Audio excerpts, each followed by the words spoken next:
The teacup. A learned man once went to visit a Zen teacher to inquire about Zen. As the Zen teacher talked, the learned man frequently interrupted to express his own opinion about this or that. Finally, the Zen teacher stopped talking and began to serve tea to the learned man. He poured the cup full, then kept pouring until the cup overflowed. "Stop," said the learned man. "The cup is full. No more can be poured in." "Like this cup, you are full of your own opinions," replied the Zen teacher. "If you do not first empty your cup, how can you taste my cup of tea?" The learned man felt ashamed and apologized for his rudeness. He asked the Zen teacher to teach him more about Zen. The Zen teacher smiled and said, "Zen is not something that can be taught by words. It is something that can only be experienced by yourself. You have to empty your mind of all preconceptions and attachments, and then you will see the true nature of things." The learned man was intrigued and decided to stay with the Zen teacher for a while.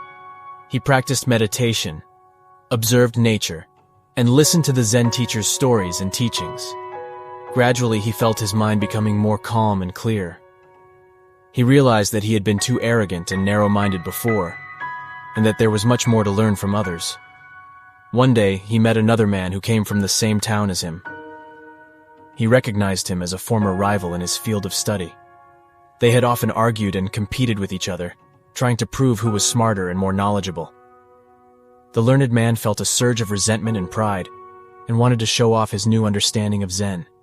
He approached the other man and said, "Hello, I see you are also interested in Zen.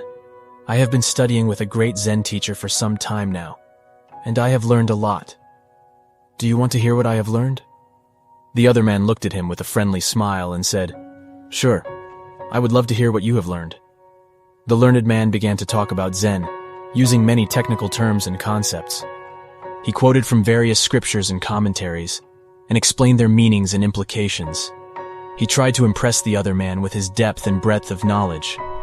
The learned man expected the other man to be impressed by his knowledge, and to ask him more questions. He wanted to prove that he was superior, and that he had mastered Zen. He waited for the other man to praise him, and to admit his defeat. But the other man did not do any of that. He just smiled and said, "Thank you for sharing your learning with me. I appreciate your generosity and sincerity, but I have a different way of understanding Zen. Do you want to hear what I have learned?" The learned man was surprised and curious. He wondered what the other man had learned and how it differed from his own. He said, "Sure, I would love to hear what you have learned." The other man said, "I have learned that Zen is not about words and concepts. It is about direct experience and intuition. I have learned that Zen is not about accumulating knowledge and information. It is about letting go of everything that is not essential and true.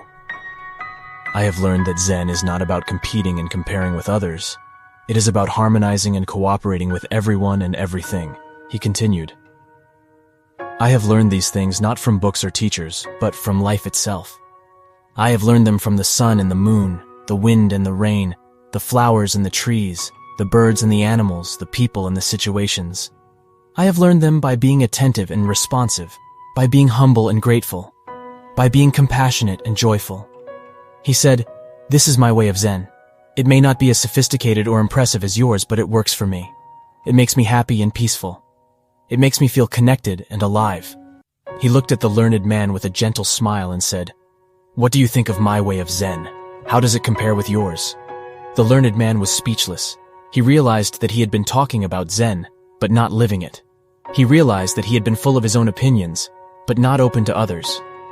He realized that he had been like the overflowing cup, unable to taste the tea. He bowed his head and said, "Thank you for teaching me a valuable lesson. You have shown me what true Zen is." The other man said, "No, thank you for teaching me a valuable lesson. You have shown me what true learning is." They hugged each other and became friends.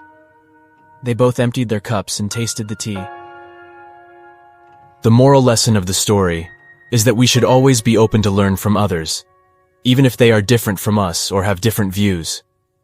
We should not be arrogant or stubborn, thinking that we know everything or that we are better than others.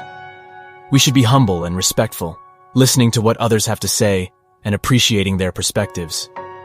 We should also be willing to empty our minds of our own opinions and prejudices, and be ready to taste the tea of life.